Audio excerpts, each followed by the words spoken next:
Talking about that, so I saw her the other day in the hotel, and I said, "So, you've been golfing with Max lately?" "Oh," she said, "I don't golf with him anymore." I said, "Oh, like why not?" And she said, "Well, like would you golf with somebody who moved the ball when you weren't looking, and wasn't totally honest with their score when they added it up, and never ever reached in their pocket on the 19th hole?" I said, "Well, I suppose not." And she said, "Well, Max won't either." Anyway, Laura-Lynn, come on up here and introduce a dear friend of ours.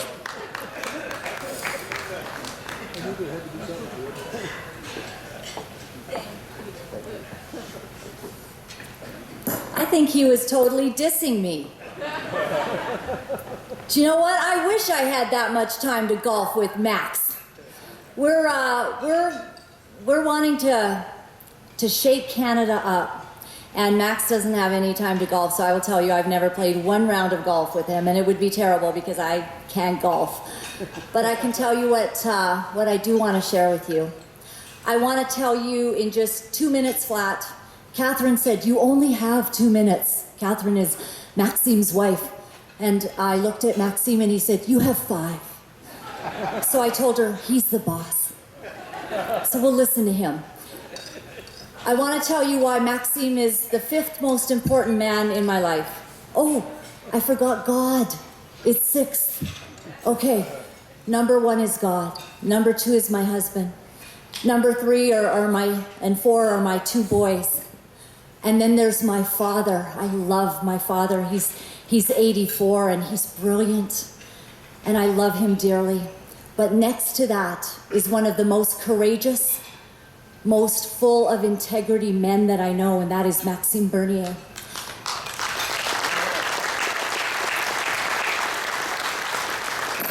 Our nation does not yet know the full price that he has paid in order to stand up for our nation, but let me tell you what happened. How did my path cross with Mr. Bernier? Well, about 2 years ago, I had the perfect life. I was a national television show host. I was on Daily. Some of you know me from the show, 700 Club Canada. And I got to talk about my faith and what I believed was important in life. And I loved it. And I was living the dream. I'm telling you, I was living the dream. And then a mother told me about what was being taught to our children in British Columbia. It's called gender fluid ideology. Some of you might know about that, and it is worth a laugh, isn't it, sir? And that kind of ideology is going through our schools in Canada, and it's making its way all the way from the UN, I might add. And so I found out about this, and I began to say, I don't think little boys should be taught that, and I don't think little girls should be taught they can switch their gender. So I started standing up for what I was hoping was right. That's terrible lighting, isn't it? Look at that. Wow, if I move over here, is it better? Okay. All right, are we good? I'm gonna put up with the lighting. So what happened was I began to stand up for some things in Canada that I thought that we had lost the plot on. And when I did, I was targeted by activists. And I'll tell you that not all LGBTQ hate me. In fact, I have many friends in the LGBTQ, but the activists targeted me. They didn't like that I spoke about gender ideology. They didn't like that I spoke out loud. They didn't like that I wasn't politically correct.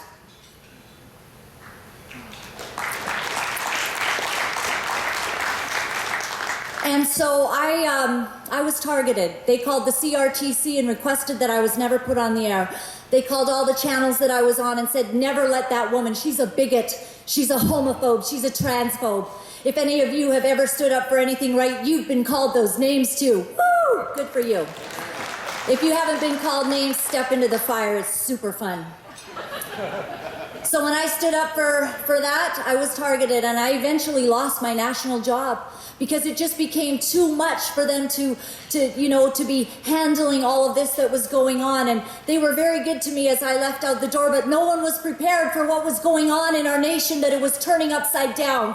Have you noticed that we've lost the plot on common sense? Have you noticed that everything that should be right is now deemed wrong, and what is deemed wrong is now spoken of as being right? I got red-pilled, just like a guy last night. He came up to me, he was shaking. He said, I got red-pilled today. I said, I know, you'll be okay. You might have to start drinking more, but you will be okay. And I also told him something else. The People's Party of Canada knows exactly what we are facing. And so you see, I decided at that point, and I'm Catherine, I still have 3 minutes, okay?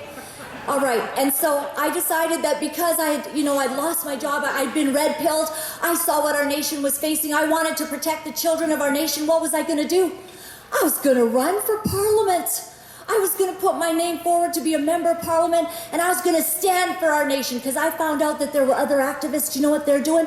They're going to Ottawa and they're lobbying people, and they're telling people that, hey, we're all gender fluid, and you gotta get on board and sign up for Bill C-16, and you gotta sign up for this and sign up for that. And I was like, well, I'm gonna be one of them. I'm gonna go and I'm gonna make policy. You know, it was like Legally Blonde goes to Parliament. And so I put my name forward with the only party that I had ever voted for my whole life, the Conservative Party of Canada. I was true blue, man.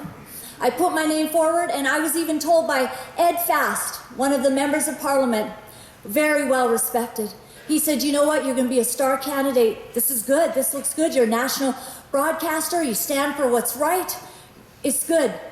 But within a short period of time, I was rejected from the Conservative Party of Canada. Still. And you know what? The reason is because they didn't want to have any trouble, you know, with some of those agendas that are going on. And they wanted to just have a smooth sail. But I found out it's too late for that. If we have a smooth sail, we are not going to take back our land. It's too late. We have to stand. So I was rejected.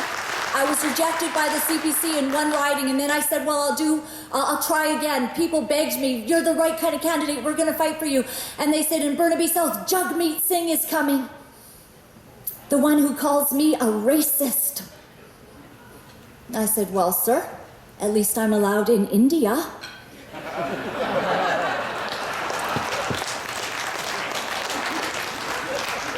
And so I put my name forward the second time with the Conservative Party of Canada. I wrote a lengthy letter. I said, please, I'm willing to stand for what's right. I don't care what they call me. I'm willing to stand. I'm like Braveheart. Rah! We take our country back.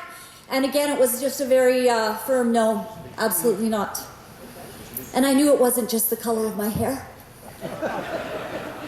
I knew it was because we're facing things that we actually don't know how to face.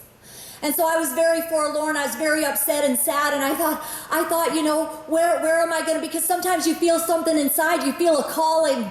And I feel Maxime Bernier feels that calling inside, that you are called to a nation, you're called to stand, you're called to do something outside of yourself that costs you everything you've got.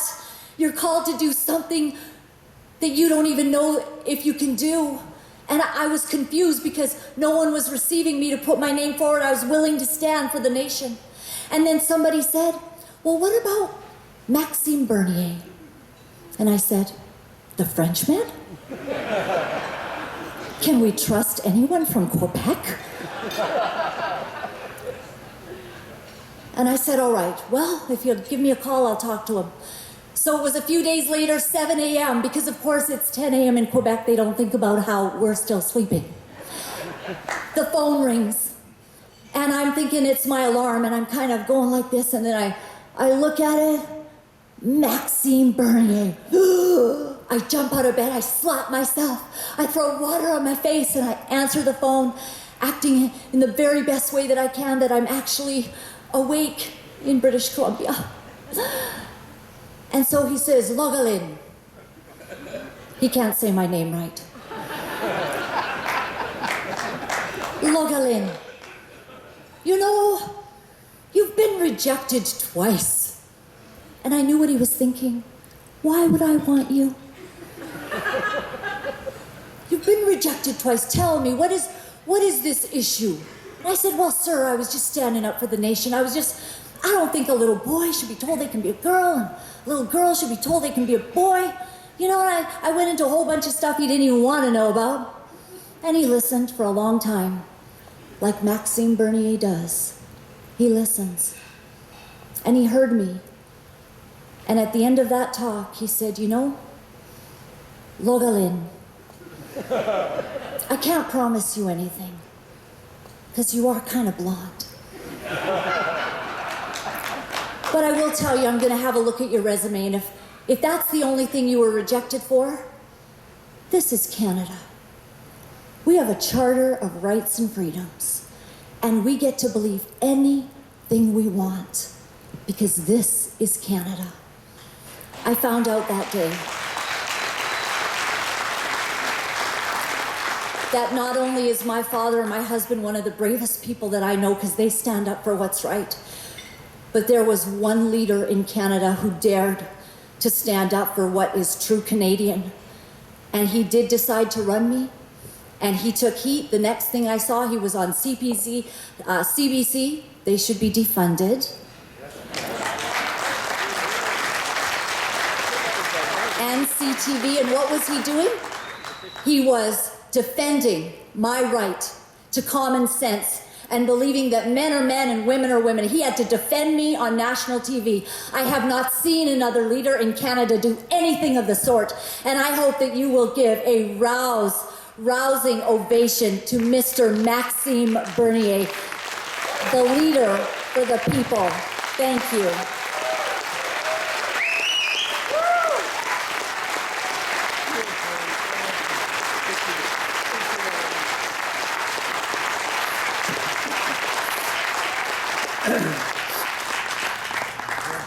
Thank you very much.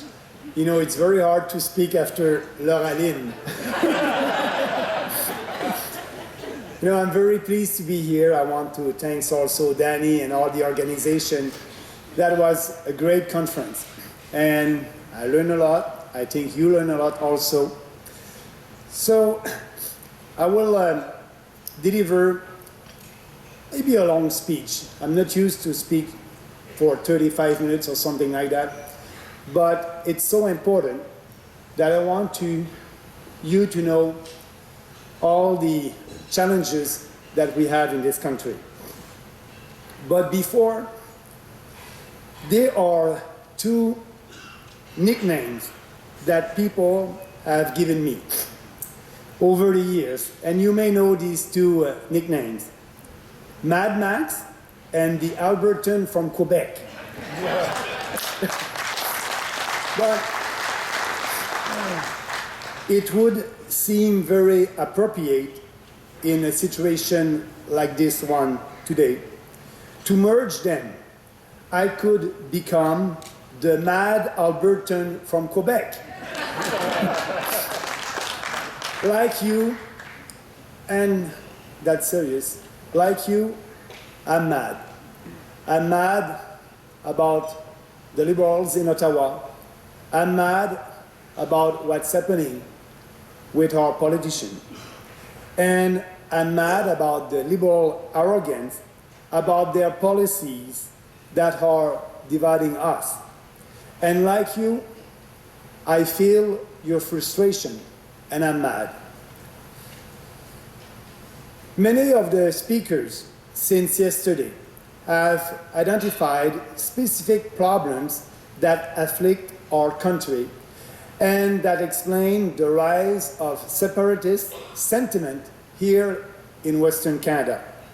But before I address the political challenge of fixing Canada, which is the title of my presentation today, let me give you my big picture perspective on why we are in this situation.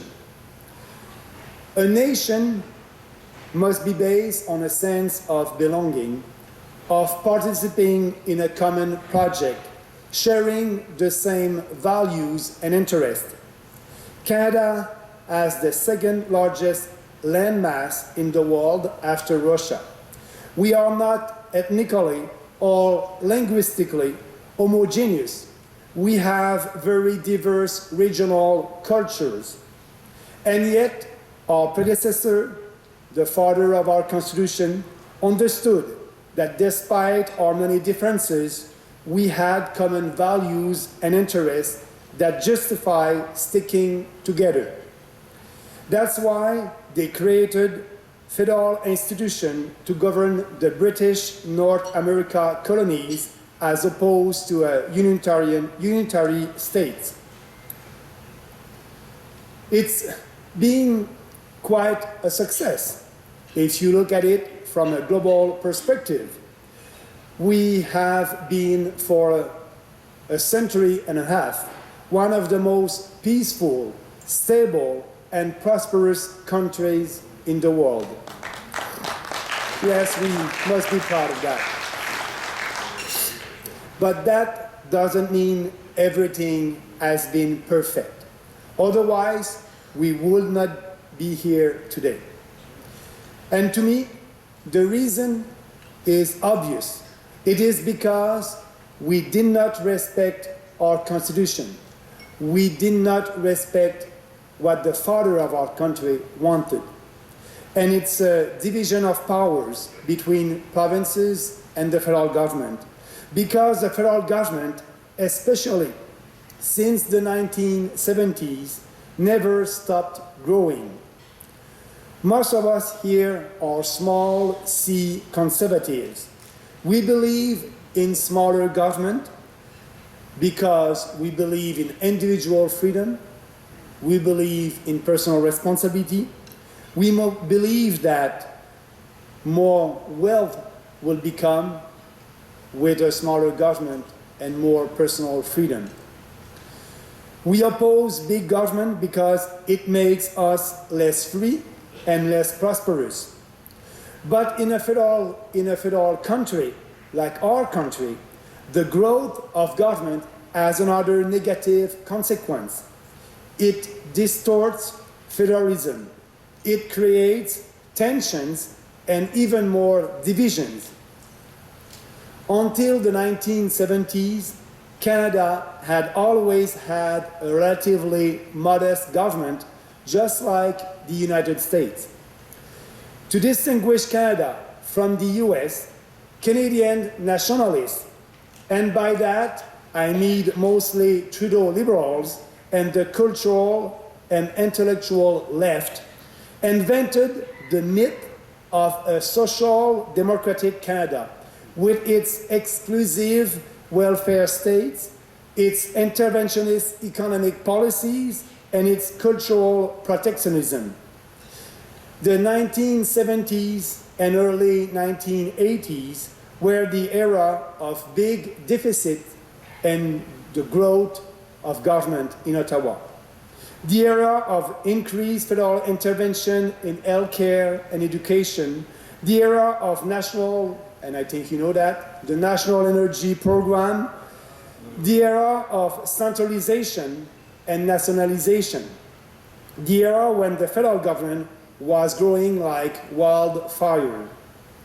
Under Pierre Trudeau, total government spending went from $13 billion to $109 billion, and from 17% of our GDP to 24%. Our national debt went from 25% of our GDP in 1968 to 43% in 1984. It was also the era when separatism became mainstream in both Quebec and Alberta. The PQ became the official opposition in 1970, formed the government in 1976, and held its first referendum in 1980.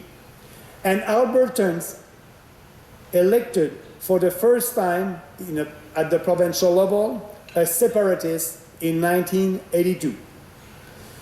In a large and diverse federation like our country, the fastest way to breed resentment and disunity is to have a big central government intervening in provincial affairs, being perceived as favoring the interests of some regions against those of others, and unfairly redistributing wealth from some regions to others. Separatism in Quebec and discontent in the West grew faster during the era of Pierre Trudeau as a reaction against central government activism. And it is no coincidence if it is once again growing under a government headed by a son who shares his vision. The current Trudeau government has added $70 billion to our national debt and plans to add $90 billion more in the next 4 years. These deficits should not be happening in a period of economic growth. They only serve to grow the size of the government and buy votes with borrowed money.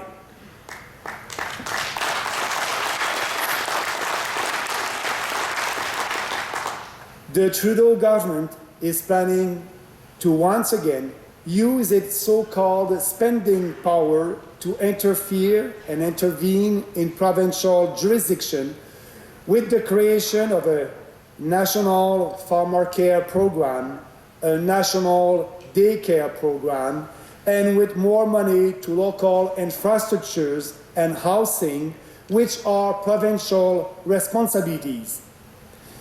It is continuing to redistribute money from richer to poorer provinces to the tune of $20 billion this year, with an equalization program that keeps growing despite the inequities it creates. In addition to imposing a carbon tax, Trudeau is doing everything it can to slow down the growth of the oil and gas industry and make the economic situation here in Alberta even worse. So, should the West copy Quebec? There is a big misunderstanding about Quebec's situation that needs to be cleared.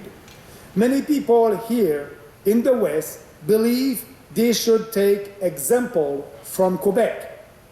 They think that Quebec's experience with separatism has brought benefits to the province, that Quebec always gets what it wants because of this separatist threat.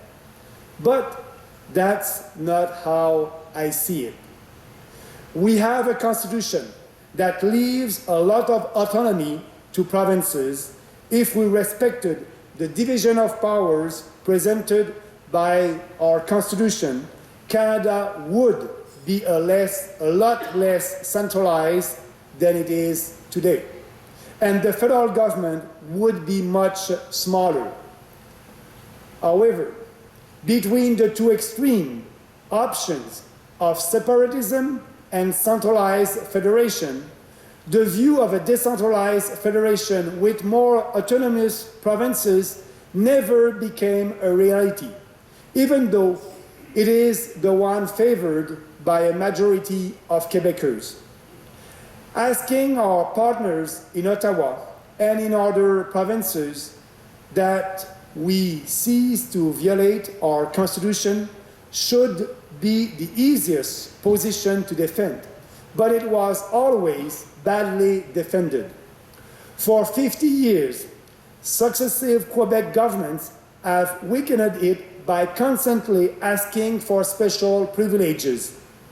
They demanded that Quebec be recognized as a distinct society and that this distinction serve to interpret our constitution, that Quebec get more seats in parliament than what is democratic weight warrant, that only Quebec get a veto on constitutional changes. And all these demands were made with a knife on throat. You better say yes, or else we will leave. Moreover, Quebec constitutional demands were coupled with demands for more money, for more transfer, more equalization payments to feed its big provincial government. This contradicted the wish for more autonomy, the wish for Quebec being independent.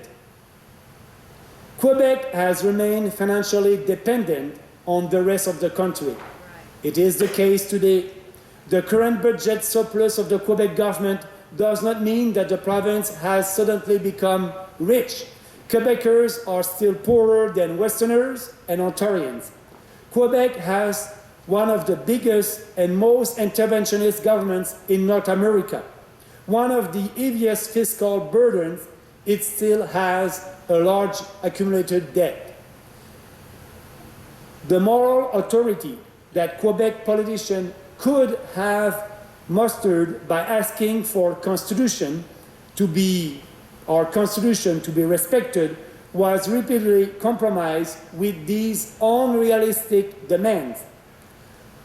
After 2 referendums that ended in defeat for separatist forces in Quebec, Quebec has no negotiation power anymore. Yes, a majority of Quebecers don't want to separate. Despite the rebirth of the Bloc Québécois, nobody in Quebec believes a referendum could be won anytime soon. And we are once again facing a centralizing government in Ottawa that wants to spend more and intervene more in provincial jurisdiction. There are many Canadians in every region of our country who share the vision of a society less dominated by a big government in Ottawa, or a society of a less centralized federation, especially here in West, here in Alberta. Quebecers who want more autonomy for Quebec should have allied with them, with you, instead of making unrealistic demands on Ottawa and on the rest of the country. My recommendation is the same for Westerners. You must find allies in Quebec and elsewhere with people who believe in a smaller government in Ottawa if you want to bring about change at the federal level. Don't focus on the arrogant statements made by the Bloc Québécois leader. He only represents a minority, a tiny minority of Quebecers. In 2012, only 1% of Quebec's oil came from Western Canada, only 1%. Today, it's about 44%. The Quebec government supports Alberta in its Supreme Court challenge against Ottawa's carbon tax. Many people in Quebec and in the maritime provinces are not happy like you about being a poor province that depend on the equalization. They understand that it is a poverty trap. They would prefer to bring economic growth and prosperity. Yes, equalization, it is a poverty trap. There's no incentive for other provinces like Quebec, like New Brunswick, to develop their own natural resources. Because if they develop their own natural resources, they will receive less equalization money. We need to change that. We created the People's Party to give a voice to these people across the country who want change and are willing to work together to bring it about.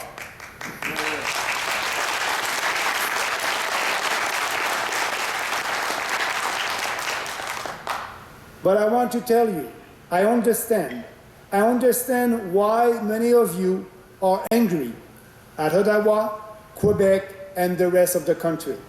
I understand your frustration, and you have the right to be frustrated. But you won't be able to change this country if all of you do is threaten to leave when things get really bad, like right now, and support the status quo the rest of the time. I hear people saying, Maxime, this time we really mean it. Either there are real changes or we will separate. After the defeat of the Meat-Lake Accord in 1990, polls were showing a majority of Quebecers were contemplating separation. The no side, as you know, still won the referendum in 1995. And nothing changed. Ottawa did not say yes to the Quebec's demands. You could spend several decades trying to organize a separatist movement. It is a huge undertaking. I know people in my own province in Quebec who spend most of their lives fighting for Quebec to become independent. Moreover, if your logic is, let's create a separatist movement like Quebec to exert pressures on Ottawa. Even though we don't really want to separate, you are not going to go very far. The threat has to be credible to work. A large minority of Quebecers don't feel Canadian at all. Jacques Parizeau really wanted to create a new country, not to reform Canada. But I have the impression that there are very few Westerners who don't feel Canadian, who don't really want to separate. The first choice is always to fix this country. And I like that. And we must admit,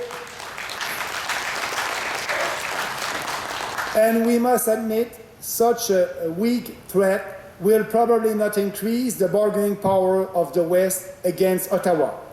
If separatism failed to achieve much that was beneficial in Quebec, despite a more credible threat, imagine what it will accomplish here. What it will create, for sure, is a lot of division and resentment among Westerners. You will likely find yourself in a very negative political dynamic, one based on failed attempts to blackmail Ottawa, internal divisions, and resentments against the rest of the country, just like in Quebec. There are ways for Alberta to become more autonomous in some areas, like Quebec. Alberta could have its own police force, its own revenue agency, its own pension plans. I support this. Alberta could also have specific agreements on shared jurisdiction with Ottawa, like manpower training and selection of immigrants, like Quebec. The panel appointed by Premier Kenney will look at these proposals. The reason only Quebec got these special arrangements is not because of separatist blackmail.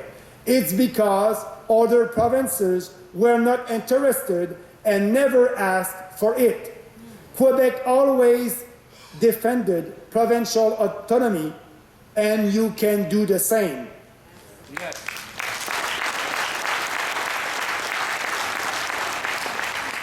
But I understand this won't bring new pipelines or reform the equalization program.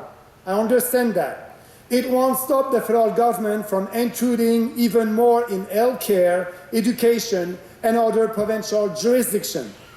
It won't bring about a streamlined federal government that spends less, does not increase our national debt, and focuses on national problems. These changes need to be made at the federal level. 30 years ago, a new party, the Reform Party, offered specific measures to decentralize the federation and reduce the size of the central government. I read the platform, I read the Reform platform, the Blue Book, which was the program of the Reform Party, and other documents from that time. Many of these solutions are very similar to what I've been talking about during the last election and what the People's Party proposes in its platform. The Reform Party became the official opposition in 1997, but it did not successfully do a successful transition from a Western protest party to a national party. It never managed to make an inroad in Quebec or in Ontario, where it was, especially in Quebec, where it was widely perceived as anti-Quebec and anti-French. Many people were attracted to its policies in Ontario and in Atlantic Canada, but didn't vote for the reform because they saw the Reform Party as a regional Western party. And I must admit, I have great respect and admiration for what Mr. Manning has done. Yes.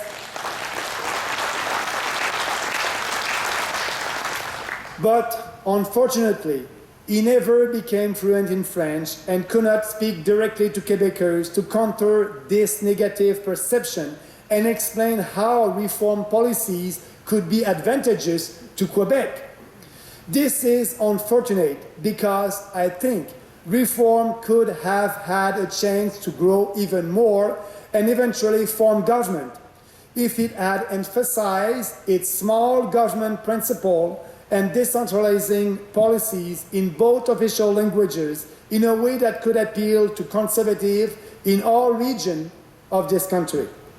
However, even in the opposition, it was influential enough to push the Chrétien government to adopt major reforms / bureaucracy, to adopt major reform also to have a smaller government, get rid of the deficit, and start reducing the debt.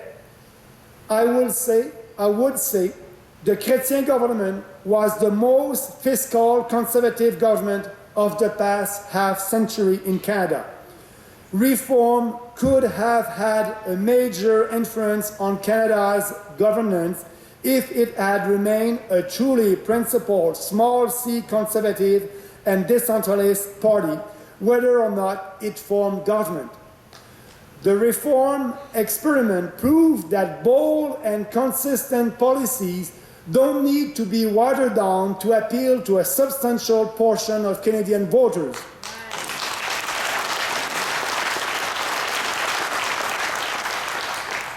We can only imagine what may have happened if the Reform Party had continued to consolidate its gains and made more systematic effort to appeal to Quebecers and Easterners. Instead, that was a mistake. Reform ended up merging with the old Progressive Conservative Party and diluting its bold policies. It became more centrist. And when the new Conservative Party formed the government under Prime Minister Stephen Harper, it did not implement any of the bold reform that the Reform Party was speaking about. I'm proud of having been a minister in this government and what we achieved. But let's be frank, the Harper government increased equalization payments. It increased transfer payments from healthcare. It continued to subsidize and bail out businesses. It did not curtail the size of the government in any meaningful way. It was a good manager of a big government. What we need to solve our unity problems and make our federation work better is a good manager of a smaller government.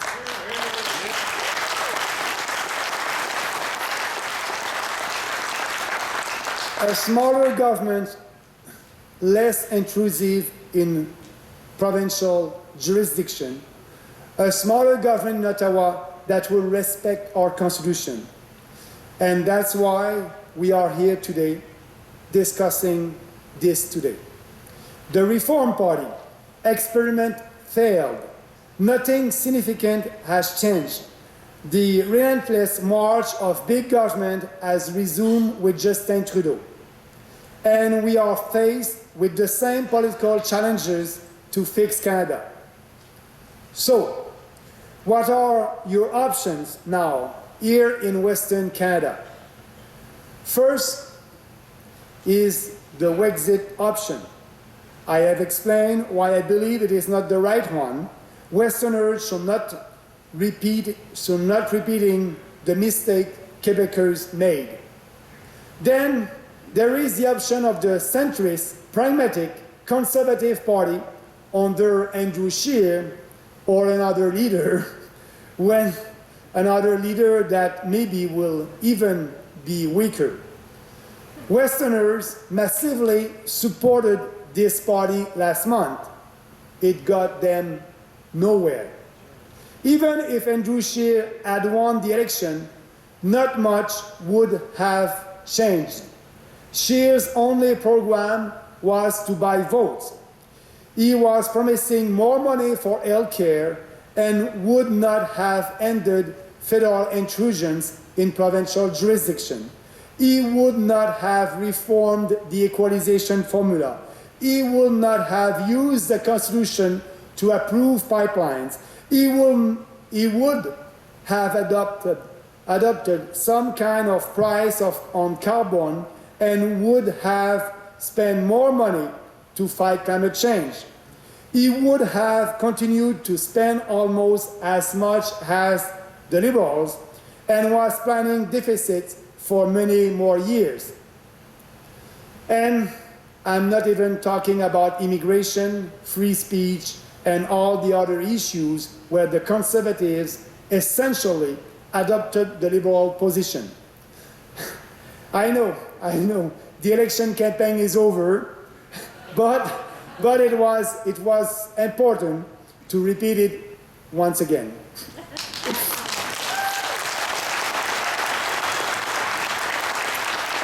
And now the Conservatives have lost. What do we hear? Calls from all sides for the party to become even more centrist and pragmatic, to reconcile itself with endless deficit, to become more politically correct, to have a more ambitious climate change plan, to have a more developed healthcare and social vision, which simply means to spend more and intervene more in provincial jurisdiction. Many of you in this room voted Conservative. That's okay. For now. Yeah. I'm sorry to have to break the news to you, but if the Conservative Party takes this ultra-centrist road, as is very likely to do, you're screwed.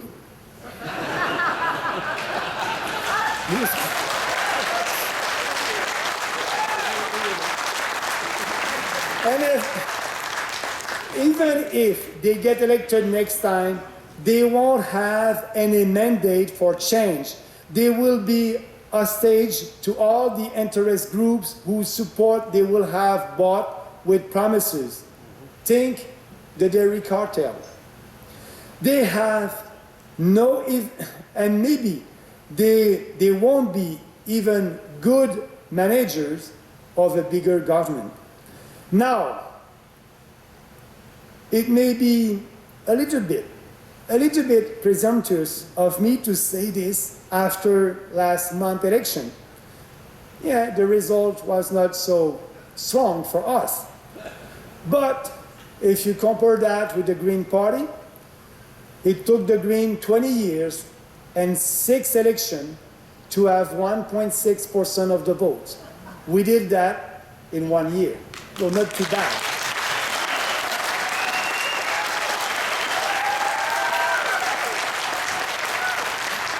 But knowing that result, I still believe that the only option to fix Canada is the one offered by a principled party willing to propose bold reforms like our party, the People's Party.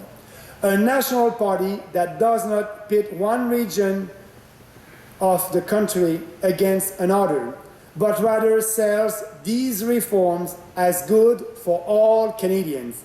The People's Party offers you a way out of the bad policies that feed Western alienation. The People's Party would take away the reason to flirt with separation. It was, and we were, and the People's Party is the only party, and I'm the only leader, who was willing to use the Constitution to approve pipelines. And I said it even when speaking in French in Quebec.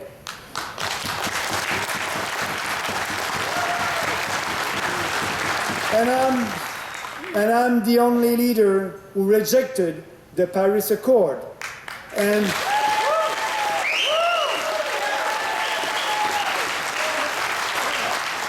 will not impose any tax or regulation.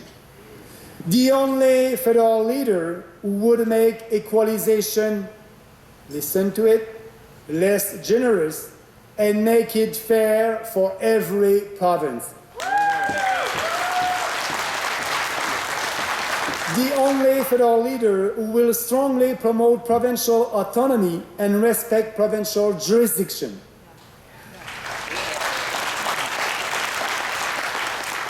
Canada is becoming an increasingly divided and dysfunctional country, and the reelection of the Liberals will make things even worse. The left has been pushing its radical ideas for decades, and guess what? What sounded radical decades ago is now the new orthodoxy. They keep pushing for more. They never back down. They are always on the offensive. They adopt new programs that become untouchable. They promise the moon to everyone and pay for it with borrowed money. And then getting rid of these programs and deficit become untakeable. Instead of fighting this trend and offering a principled alternative, the conservatives move even more to the left. We must stop compromising. We must keep defending our ideas, even if it means we are not mainstream enough in today's political culture to form a government. Our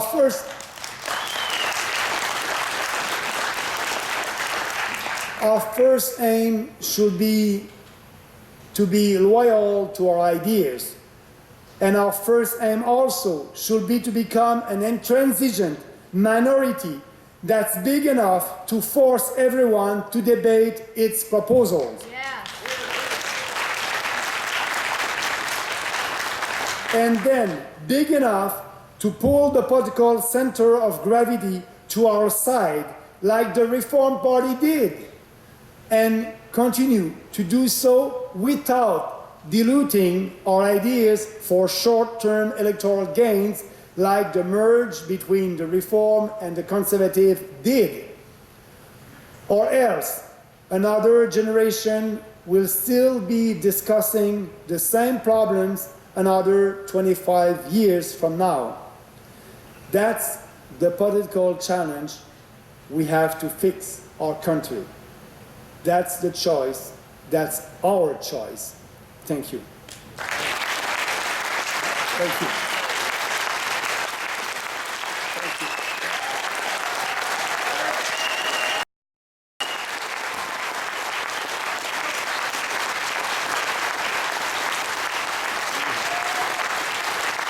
Thank you very much.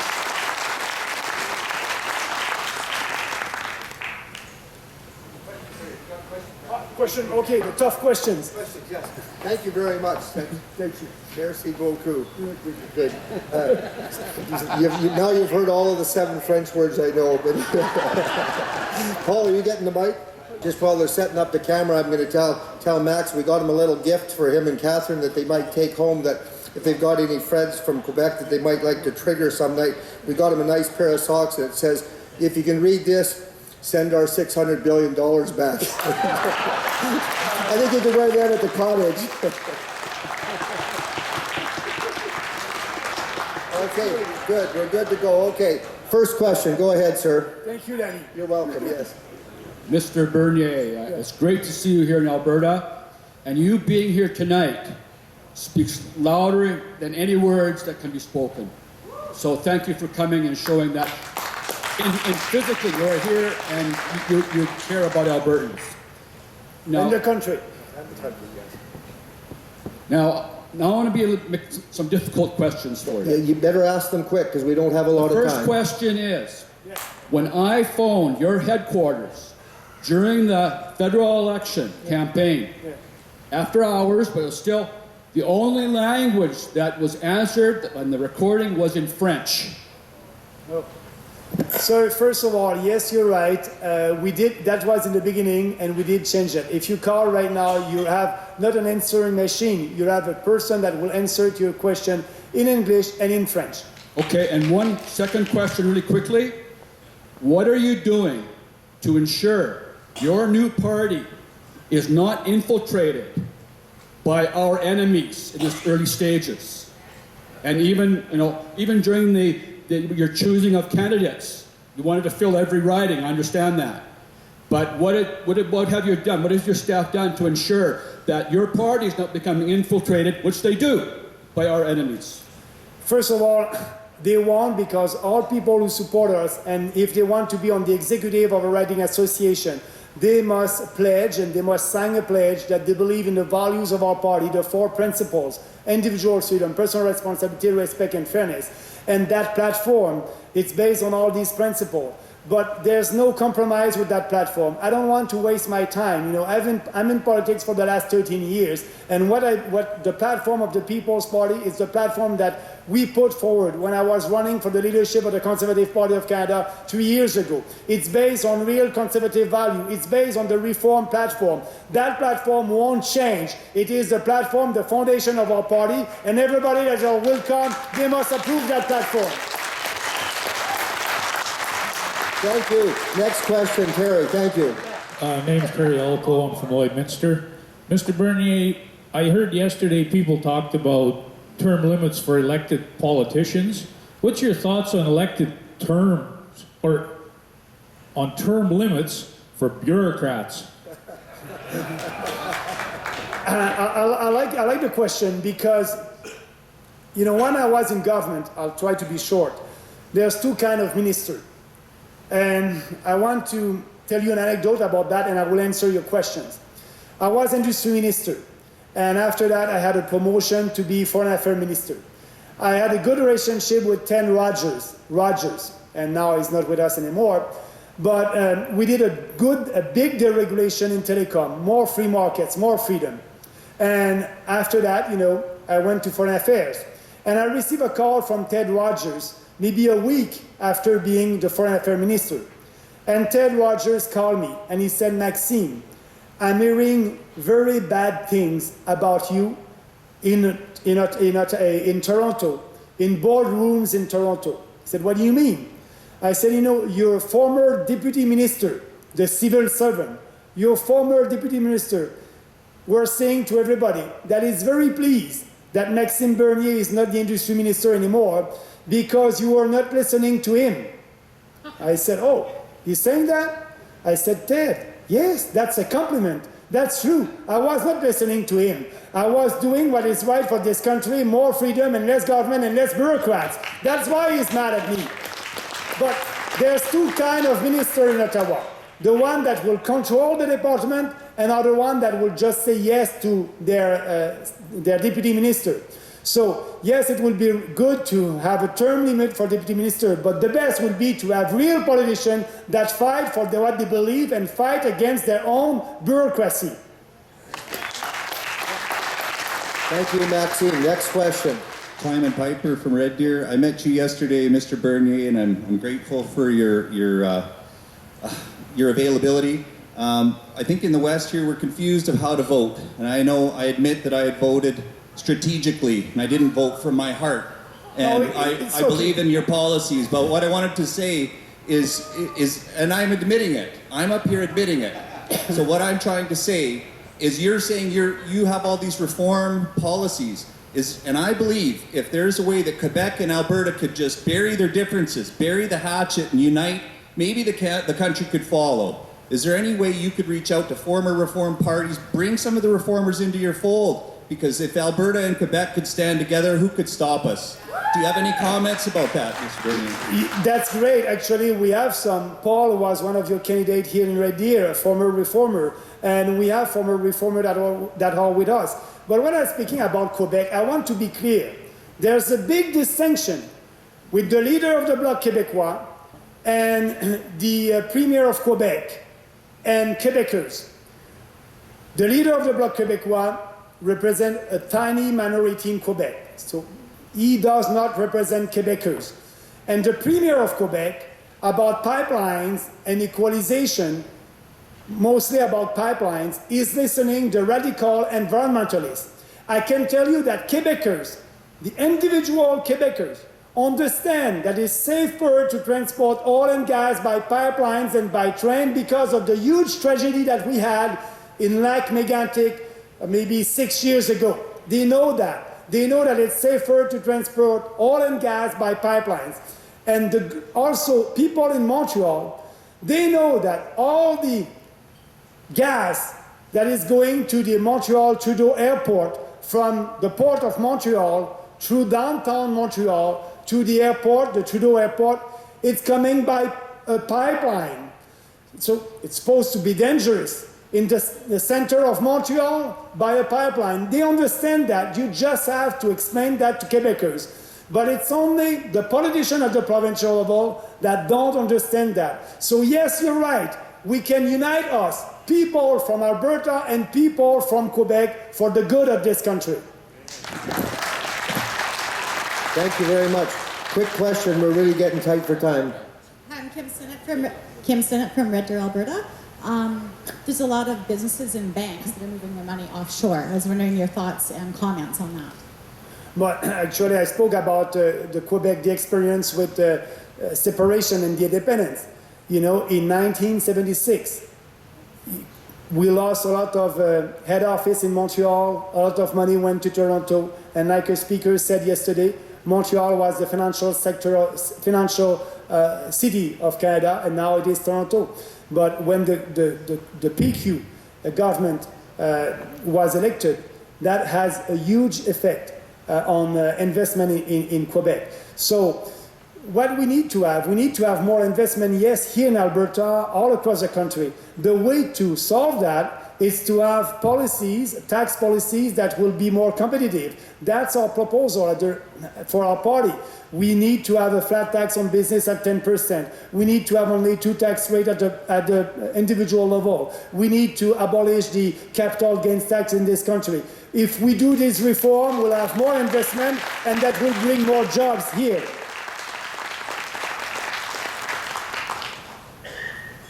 Gordon Miller from Ottawa. Mr. Bernier, thank you for being here. I tend to speculate about what would happen if the West, say Alberta, actually did achieve independence. Have you given any thought to what we might do with the rest of Canada in trying to pull things together? Tough question. I don't mean to put you on the spot, sir. Thank you. No, it's okay. First of all, it won't happen in a couple of months from now. You know, Quebec, we spoke about the independence for more than 50 years. And Quebec is not an independent country, and I'm very pleased with that. That's good for the country. But if that happened, that will be very difficult for our country. That will be very difficult. I don't think that this country will exist anymore. So that's why I'm saying to your provincial government, I'm saying to Premier Kenney, do everything that you can do, like Quebec. Quebec was able to have all these agreements with Ottawa because it's under the provincial jurisdiction and because Quebec always defended its own autonomy on provincial jurisdiction. That's not because we had a separatist government or because we had a referendum. That's not the case. The case is that every Quebec government was always looking for more power in Quebec in the federation. And I hope that Jason Kenney will do that. I hope that he will take everything. I hope that you have a caisse de dépôt. I hope that you'll be able to control your immigration like Quebec. I hope that you'll have a new pension plan, one here in Alberta. So you can do this reform, do it. And after that, for the pipelines and the equalization, we will always fight for that. One last question, please be quick, Milan. Okay, my question is how exactly we would change the opinion of the vampire who is for 115 years sucking our blood and not knowing that that blood is not good for him, make him lazy and fat. And the problem is not only the vampire himself, who is basically imbecile in Maxime, I mean, charge. Milan, I didn't hear, you say, we didn't hear the first part of that question. Start, please. Oh. The what? Vampire. Oh, the How vampire. exactly we would change opinion of the vampire who is sucking our blood for 115 years and is accustomed to suck the blood of the West? How one would explain to him, brainwreck he is, that his blood is not actually good for him? It makes him fat, complacent, and immensely lazy. The problem is not only with the elected people, the government people, or people of Quebec. It's the entire East, the conglomerate of fools, the whores who would sell their own mother for a bowl of porridge. How do we change that? Fair enough. So basically you're saying, how do we get the East to sort of stop voting for their self-interest and vote for the interest of Canada? Is that Well, correct? he's saying that they're buying their votes very cheap. Okay. How do you stop it? Yes, first of all, it's too bad, like I said in my speech, that the reform merged with the progressive conservative. You had the solution over there. The reform must have been a real national party, because what I'm speaking about, smaller government, more freedom, it can be and it is popular in other regions of this country. So we have to be out there like the left. The left are always speaking about more government and more interventionists, and they don't respect the Constitution. We must speak what about we believe with passion, with conviction, and we'll be able to convince other people all across the country. The reform was almost successful. We just need to do the same, and we are doing the same. I believe in this country and believe in Canadians, and we are doing a kind of education. That's right. But no compromise with our ideas, and just explain that to Canadians. Danny,